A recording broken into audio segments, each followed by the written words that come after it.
Hey guys, welcome back, and let's see, where did we last leave off? We were talking to Feet Painty Girl. So let's see, I open a few cans and pour some of the contents into shallow bowls for mixing. The thick paint flows lazily from the can into the bowl, like syrup. I mix them, creating funny, hypnotic swirl patterns that melt quickly into each other and form a new monotone hue. Rin sets to work. Oh, her name's Rin, I gotta remember that. Every now and then asking me for a hand with something or other. Finding different brushes is easy enough, but mixing the paints to be the exact tone this girl is apparently seeing in her head is a frustrating ordeal. Yeah, I can't imagine. Yeah, I thought of that when she asked me to do this. But anyway, she wants precision down to the last milliliter before she's satisfied, but her instructions are obscure at best. Oh, look at that lazy look. I had half a splash of green. I crouched down to pick up the can of bright green. The other green! This green! Oh, wait. I carefully pour some of the other green paint into the mixing bowl. No, that's almost a whole splash. More white. Is green a good colour to add? No idea, you're the artist here. A hint of a smile appears in the corner of her mouth. Oh, give me that look. Do you lack an opinion? No, it's just, I have no idea. It's okay, because I just got an idea. Add more white. With this exclamation, I pour a minuscule amount of white into the bowl and mix it. It looks slightly whiter. That's not good. It has to be like the colour when you wake up. And you know that you saw the meaning of life in your dream but can't remember it. What? Maybe it's yellow. What? I will never understand artists. Despite the impossibility of mixing a colour like the changing of seasons, or any other nonsense that's being imposed on me, I find myself enjoying it more than I thought I would. Oh, time's passing. Seeing a painting being born on the plastered wall feels like magic. I spend the moments I have been mixing paints crouching down on the pavement and just looking at her work. It feels slightly intrusive at first because, like breaking some imaginary intimacy, but Rin doesn't seem to mind the least bit. Maybe it's just in my head. Her entire presence emits a completely different air as she patiently works the details, adding layers of paint on top of other layers of paint, steadily moving a foot across the wall to add new shapes. When I manage to produce a passable mixture of paint, the rare smile on her face isn't oddly rewarding. Apart from the few words when discussing paint mixes, neither of us says a word for the longest time. And even those short discussions soon evolve into a shorthand, both of us developing and using weird impromptu code words for various paints and hues, as if there was some need to conserve words and breath and sound. Oh, this is really nice. I'd love to do this, just spend time with someone painting. We stay there late into the evening until it becomes too dark to paint properly. Yeah, the closest thing I've had to something like this is when I was in America, the person I spent time with, she was making cosplay costumes while I was there, and my gosh, is that stressful. Especially when she wants nothing but perfection. The sound of an alarm pulls me out of a fitful slumber and into the unpleasant state of wakefulness. I linger under the blanket for a few minutes, gathering energy to rise up, making excuses as for why I haven't already. Honestly, I wouldn't mind staying here for all day. School is surprisingly exhausting after a long pause, and the culture shock still has not faded, I think. Aw, he sounds like a typical school kid. Still, despite getting an impression that skipping class is easy here, I don't think they're gonna let me get away with it that easily. And the nurse is bound to keep breathing down my neck with the talk of exercise as well. So eventually, I do rise up, swallow the morning medications and put on my old soccer clothing. Thanks to my condition, I was exempted from taking part in gym class at Yamako, so I didn't get issued with a gym outfit. I'd ordered some to cover such a contingency, but wearing my old soccer clothes is kind of nostalgic. Oh, that's a good way. Yeah, because as I recall, in this I used to like soccer before the arrhythmia. I can't get used to them for that. I can't get used to them for that anymore. So maybe they can get a new life this way, a bit like me. After all, if I'm going to start taking care of myself, I can't afford to slack around. I'll start from the basics. Basics which include keeping the rest of my body in shape, along with what little I can do to strengthen my heart. Maybe then I can go back to something approaching a normal life, or at least something where I'm less likely to fall over dead at any minute. I'm surprised to discover that I'm not the only one present at the track. This noise! This is gotta be I forgot her name. What is her name? I don't know, paperclip legs. Not just that, but it's the face I've seen before. The prosthetic leg girl who bowled me over in the hallway yesterday is running on the track, lithely, like a half-mechanical gazelle. What was her name again? It was a short one, but I can't remember. Crap, am I gonna have to choose? Is this gonna decide if she likes me? She seems to be running laps at somewhat easy lope, her prosthetic legs clacking rhythmically on the hard track surface. I wonder what reason she has for running this early in the morning. Maybe it's something akin to mine, and the nurse is oppressing that poor girl to jog, just like he is oppressing me. That's a terrible way of looking at it.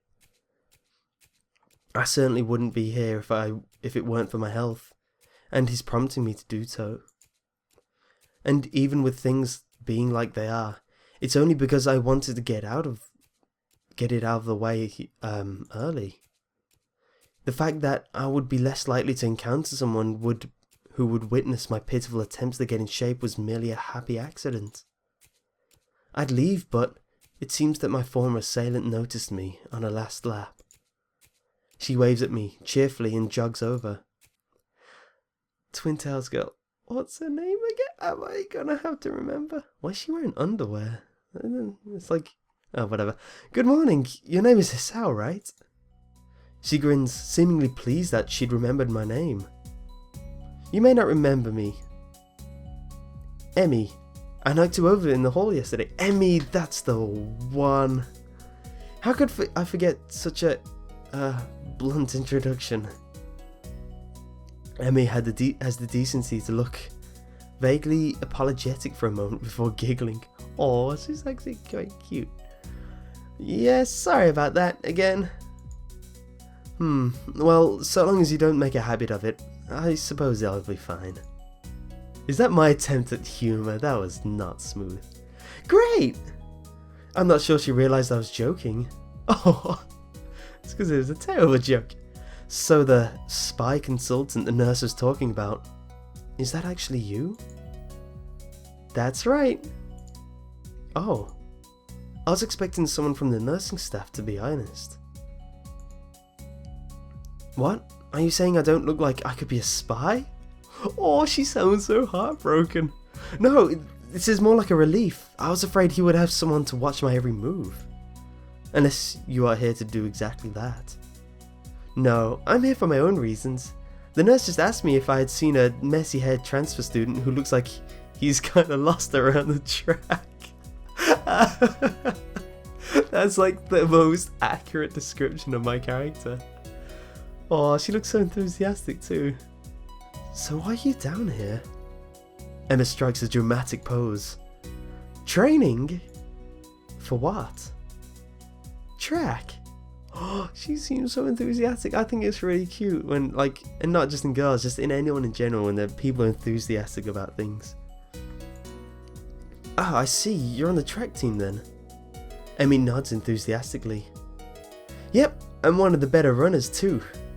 Oh, and modest about it too. Hey, you should join up. It's a good exercise, you know. I think that much activity is probably out of the question for me. Nah, I'm not even sure that I really like running it all that much. Plus, I'm not into organised sports, you know. It's true, I've never really got that much into soccer. I mean, I'd run around with my friends and all, but that was really the only reason I ever played.